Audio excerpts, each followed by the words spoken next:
All right, my friends, Brian with VetteSource here, back in the garage this evening, tinkering around with our cars, and decided what I'd go ahead and do for you tonight, since I was actually back in the garage, or when we're here, is let's talk about a subject that I actually like, that appeals to my statistical nerd-ish side. Is that we're going to talk about numbers and stuff on cars and codes, or specifically codes. So a lot of things get talked about as far as RPO codes on cars, not just GMs. Even now, you've got GM, Chrysler, Ford, Mopar codes. Even the I believe the import cars also have a lot of codes. But what's interesting is a lot of people don't understand the origin of these codes and where this came about. So if you go back to, there's really not a lot of information out there to find. You kind of have to scour deeply. But if you go back to post-World War II, right, the end of the war, 47, 48, when actually cars began to be produced again. And for you youngsters that don't know, yes, there was a period of time in the United States from 41 to 47, 48, where no new cars were manufactured for 7 years. So go look that up if you haven't ever heard of that before. It's actually quite interesting. But anyway, so after the end of the war and things were concluding, the computer age started to kind of heat up. That's when computers first came online. And of course, by this time, General Motors was actually one of the largest corporate entities in the United States. I believe they produce, if I remember my history or what I used to research on this, close to 50% of American automobiles came from General Motors. So they held a huge market share, and obviously they were interested in computerization of their processes, their paperwork, their engineering, their inventory, all of this. And of course, as this computer age progressed from the late 40s, 50s into the 60s, you've got what we've got nowadays. Now, RPO codes, I can't find any evidence, and I may be wrong, that they were actually even used in the 40s. If somebody knows for sure, or somebody's looked into it historically, make sure you comment below. I just can't find evidence of it. But as far as Corvettes go, RPO codes, which let me back up a little bit, RPO stands for regular production option, okay?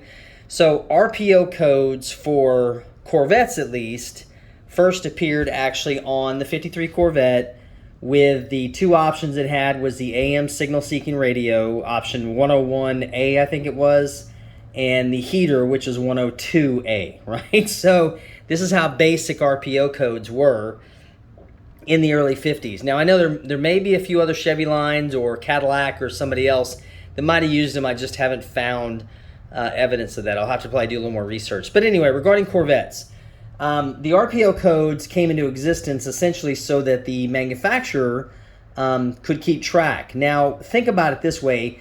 Nowadays, RPO codes are bandied about because they're popular, right? I want this code, I want this code. But in the beginning, this was simply a way for General Motors to come up with a system to track from beginning to end what options a car came with, right? The standardization, if you will. So think about this in three different aspects, right? You've got a dealer, right? By then already, the GM franchise network was pretty strong. You had a dealer that wanted to order cars with a specific option. This is when options actually became really popular, because even back in the 50s, everything we take for granted now was an option. I mean, I know some of you listening or watching have probably grew up or spent some time as a child in a car with no air conditioning, or God forbid, no seatbelts. So, or no safety glass for that matter. So it was interesting because as options came online, they had to figure out a way to track these. So what they came up with was this code system, all right?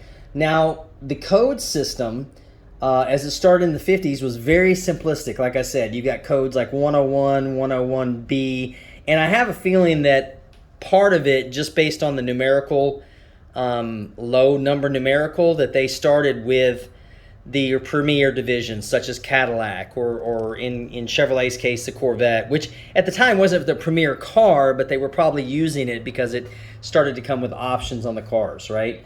So you've got these cars that introduced RPO codes, right, regular production option codes, but then what happened as the years went by, the number of codes they were having to use just got more and bigger and bigger and bigger. So now by 1963, they had switched to alphanumeric codes. Now, the original codes that I've seen back from the 50s usually were a 3-digit number followed by a number, or a letter, I should say. Alphanumeric without the alpha character at the end.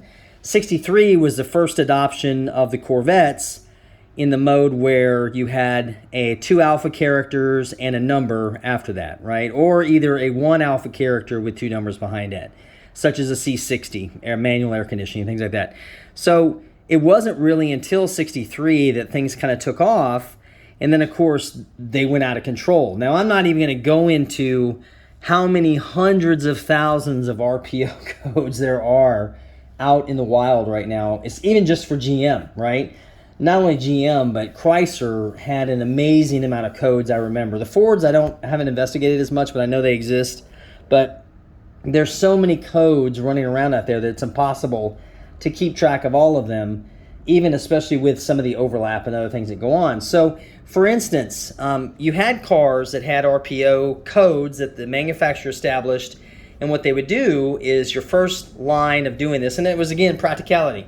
So your dealer order rep, right, from the dealerships would fill out an order form, and he was supposed to fill out what option the customer wanted, and then the corresponding 3-digit code or 4-digit code. Some of them early were still 4-digit. What this did was it gave a level of understanding to the manufacturer that when they accepted this order from the dealer at the factory, they'd go, okay, build this car with the AM radio, with the heater, other things of that nature, and then we bill accordingly on the invoice based on what options they wanted. Now, this same thing happens now, but of course it's much more complex than it used to be when it first started. So you have 2 different levels there. The dealer's ordering, the factory's accepting, understanding, and then the third level of where this helped as far as the car went was after the car was built, the service technician on the backside could go, oh, the car has this option, and I'm not sure if they had any way to look that up in the early days, the technicians. I don't know, because back in that day, there was no cross-reference as far as other than just visually eyeballing, oh yeah, this car had this options.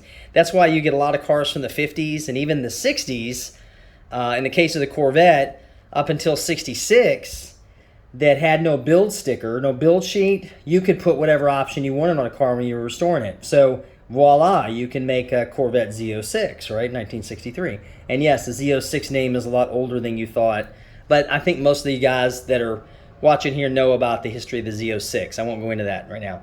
So really the only standardization for people, and again, dealers being able to verify what was on a car, was a build sheet, which is what they started putting in the Corvettes in 1967. Now you can see here, even when they did this, see if I can pull this out real quick.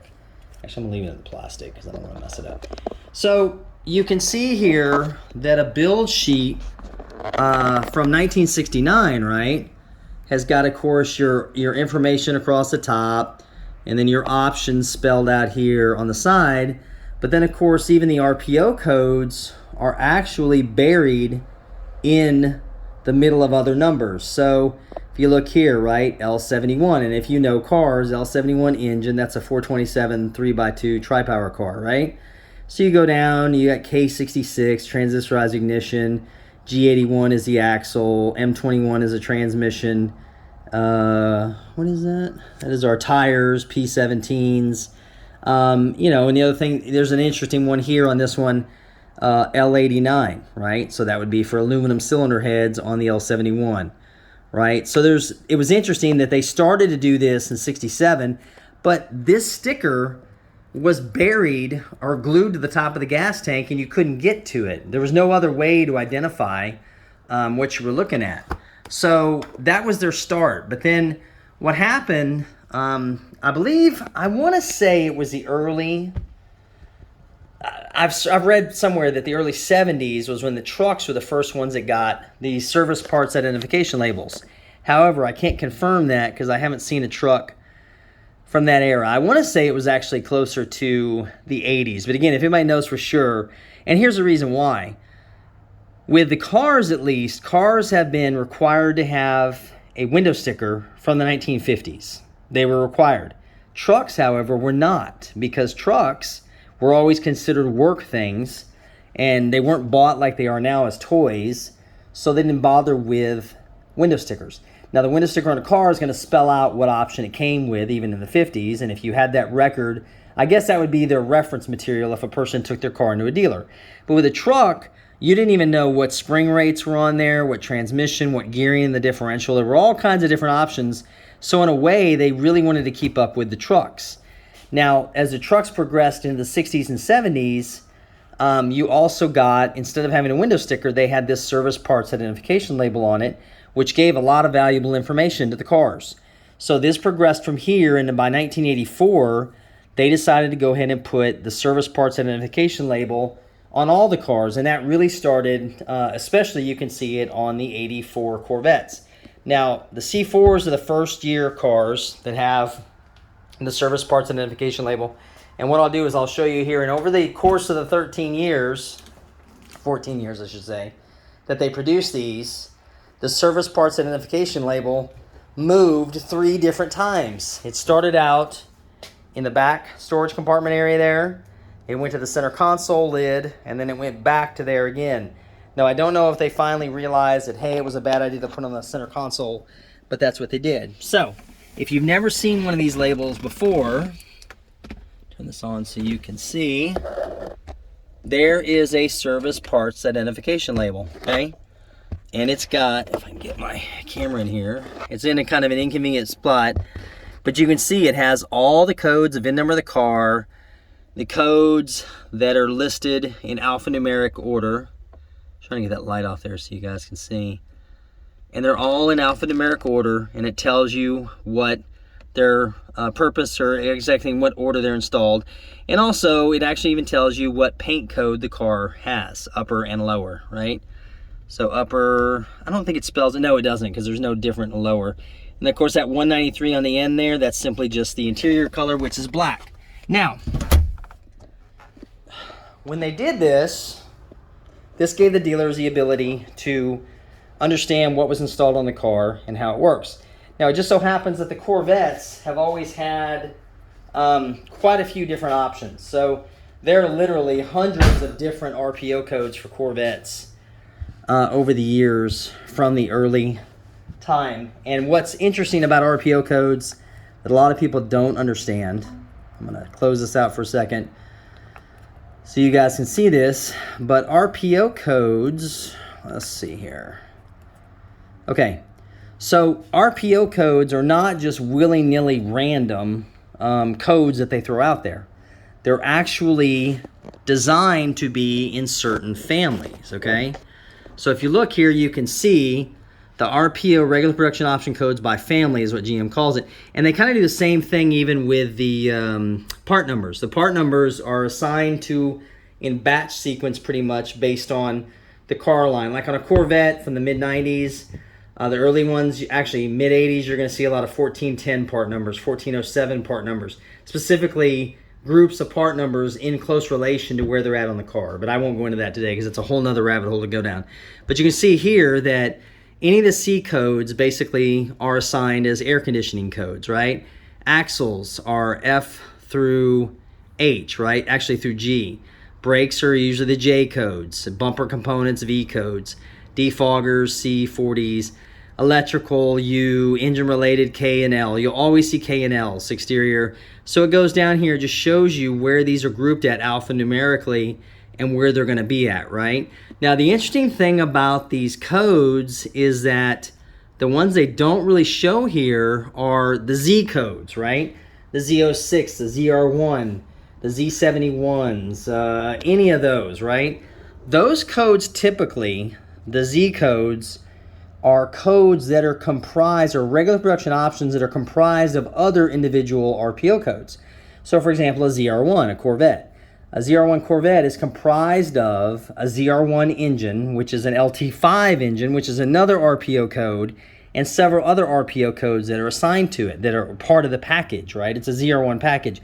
A Z71 pickup has several different individual RPO codes bundled together to make a Z71 pickup. A Z28 Camaro has certain individual RPOs that make it a Z28, right? Accent, trim packages, engine options, things of that nature. So it's you can really get in the weeds on this quickly, because not only do they use a lot of these codes bundled together to make one like super code basically. These codes can be used over and over and over again, right? So like I said, a Z06 Corvette, sorry, that's not a new option, guys. It came out in 1963. A ZR1, right? Even if you understand the first ZR1 that a lot of people realize is the 4-cam 32-valve Lotus designed LT5, sorry, that's not the first one. The first ZR1 was 1970 Corvette, and it was a ZR1. And if you haven't seen that, go look that up. You'll find that rather interesting. In fact, they even made a ZR2 that was a big block version of the ZR1. They're more rare than almost anything out there except for L88s. So the RPO codes, as they've progressed through the years, again, are a means of identifying for GM, but then they become, the marketing department figured out, whoa, wait a minute, we can use these codes to add an addendum to the name of a vehicle, like a Z71 pickup, right? Or Tahoe Z71, or Silverado Z71, or Corvette ZR1, or Camaro Z28. And they can actually use it as a way to market the car and make it more popular. Kid you not. I mean, think about the money involved in this, right? So now you've got guys like us and like me, the nerds that look at this kind of stuff, and we go, hey, wait a minute, right? Let's go back and look at the RPOs and see how many cars came with this production option. How many cars were LS6s? How many cars were this? How many cars were that? So it's really an interesting game when you think about it, and how it's become a thing. And again, after the 1980s, they frankly just started repeating themselves because they were running out of codes. And partly too was these codes had brand name recognition. Now, some of the engines from that era, right, don't get reused. L71 they haven't reused. L89 they haven't reused. L88 they haven't reused. I have a feeling that partly is because of the rarity of those, and I don't know. There's a reason why they haven't used those. I'm not sure. I just think they don't want anything else attached to it, because look at LT1. LT1's been used 1970, 1992, 2014, right? It just keeps going and going and going, right? LS6, right? The LS6 Z06s, which the Z06 of C5, 2001 C5 Z06, has an LS6 motor, which an LS6, if you're old enough like me, know that's a 454, 450 horse big block that came in the Chevelles and a very limited number of the Corvettes with the aluminum heads in 1971. So, with that being said, they know darn good and well what they're doing at this point, but I will give them this. They've tried to clean up the RPO system a little bit and try to make it a little less confusing. I'm not sure if they're going to be able to do that. Now, from what I understand now, the new cars don't even have the full RPO code list on them anymore, like what I just showed you on this car. They actually just have a QR code that you're supposed to scan, and then it tells the dealer, I guess, when you take it in, what options the car has on it. But again, that's too much computerization for me. Now, the reason why I made this video tonight was I just wanted to show you exactly what codes were on this car. Now, 96 Corvettes had a few different options on them, but they weren't like option heavy, right? A lot of things by 96 became standard on the cars. You didn't have to pay extra for them. So in 96, you got the base Corvette Coupe, came with air conditioning, leather seats, power windows, power door locks. None of them came without it. And it was just basic, right? C60 manual air C, but it had no power seats. That was what was funny about it. No power seats. And honest to goodness, it did not even have a CD player. In 1996, it had a tape player, and it wasn't even a Delco Bose Gold system. It was just a Delco Bose system. Now, this car, the yellow LT4 and the Aqua Metallic LT4, are actually fraternal twins. They are identically equipped. They have the exact same options on them. These cars were built just about 4 months apart. What I'm going to do is I'll show you the options these two cars came with. So as we go in and we look in our VIN lookup, hold on, I need to type the right number first. There we go. Okay, so we can see that the Aqua Metallic car was built on August 23rd of 1995, which is actually this is the first month of production. This is towards the end of the first month. And you can see in our table format these are all the codes that it came with, right? So you got 43, which is our aqua metallic color there. You got 143, which is the gray interior color, and that's part of the interior color as well. So let's go in here. So we got all these codes. We got 1, 2, 3, 4, 5, 6, 7, 8. So we got 40 codes listed here. Now these R codes here are a sales merchandising. That has something to do with a sales procedure. I'm not even sure. Again, there's a lot of codes that just don't even make sense because they don't even refer back to anything.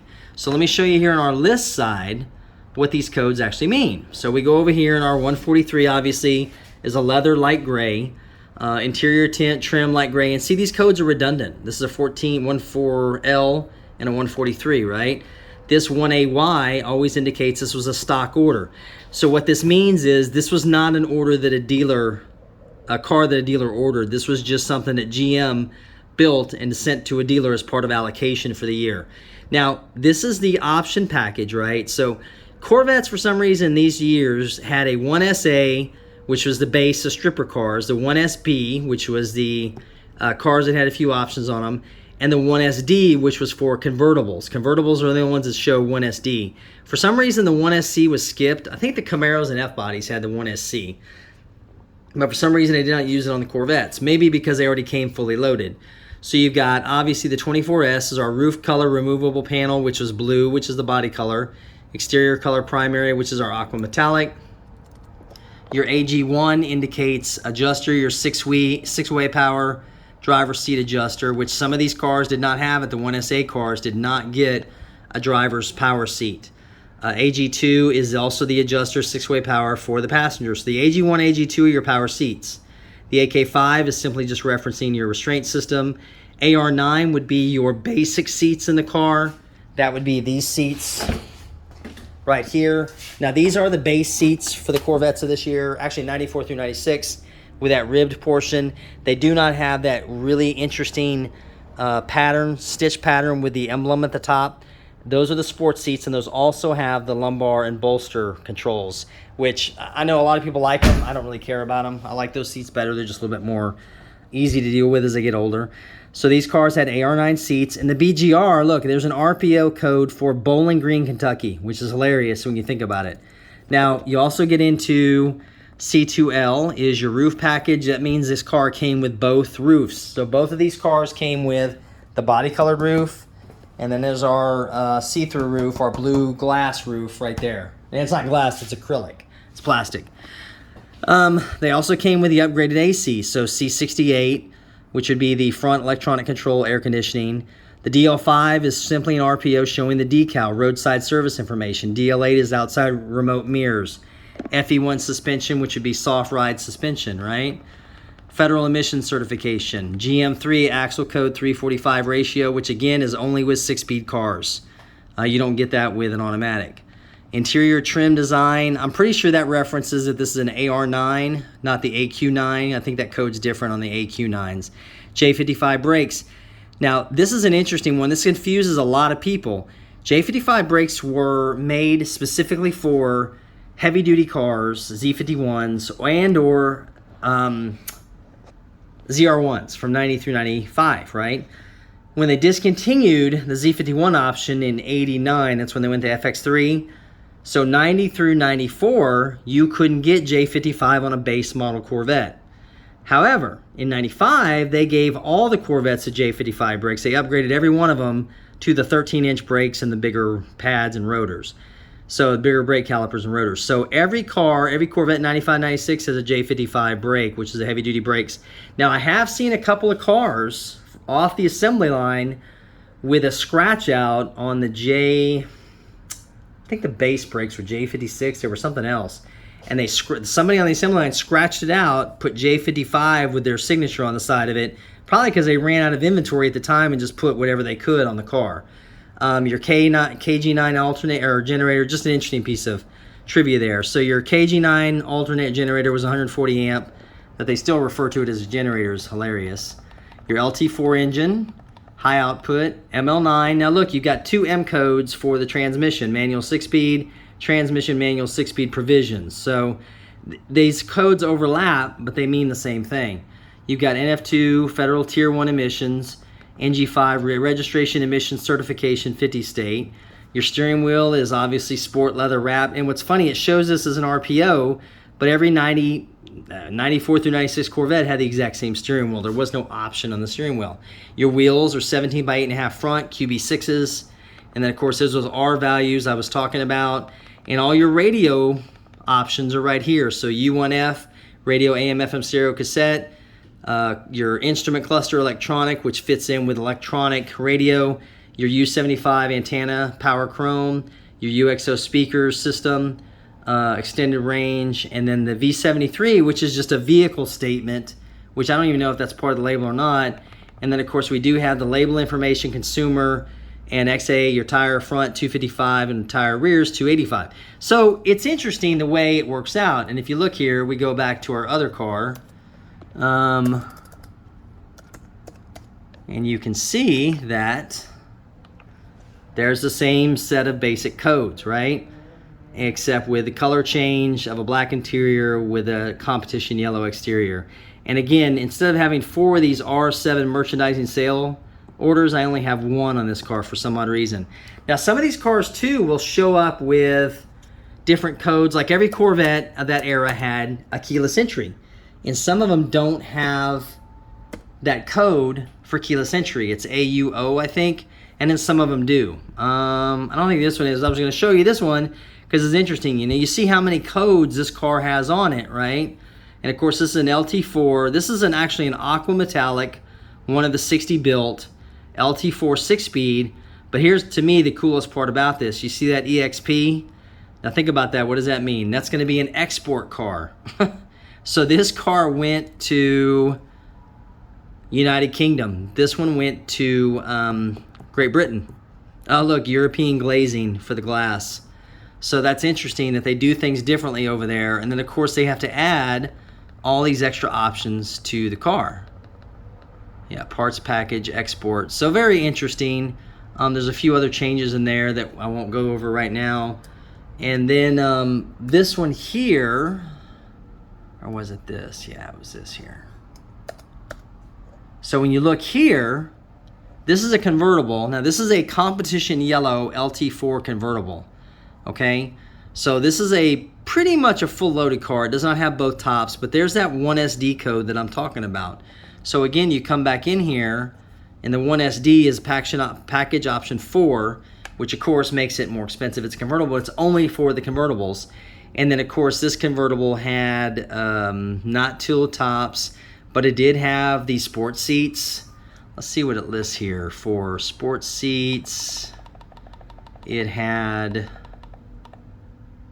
okay, it doesn't really break it down any further than that. So it did have the front seat, reclining bucket, driver, passenger, reclining. So yeah, it's just a lot of this comes into play when you're looking to verify codes and what your car was equipped with. Now, I'll probably make another video talking about how these cars were equipped and what was your base options, what were your optional things that you could get. But for now, you can kind of see these are the basic options. And again, these were so fully loaded by 96. Really, a lot of the options only referred to Z16 Collector's Edition, right? Z15 Grand Sport Edition. So there, and those actually have even their own VIN number.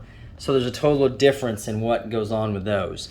But just thought I'd do this just for fun, guys. I know a couple of you have asked about RPO codes before, and it's actually, if you're into this kind of thing, it's really fun to get in and start to examine. But just be prepared that you're going to end up finding conflicting information because so much of this was used over and over and over again. And now, like I said, they know that they can make money just by showing a car has a certain RPO code. So, and in fact, look, the ZR1 motor, the King of the Hill, the LT5, right, from 90 through 95.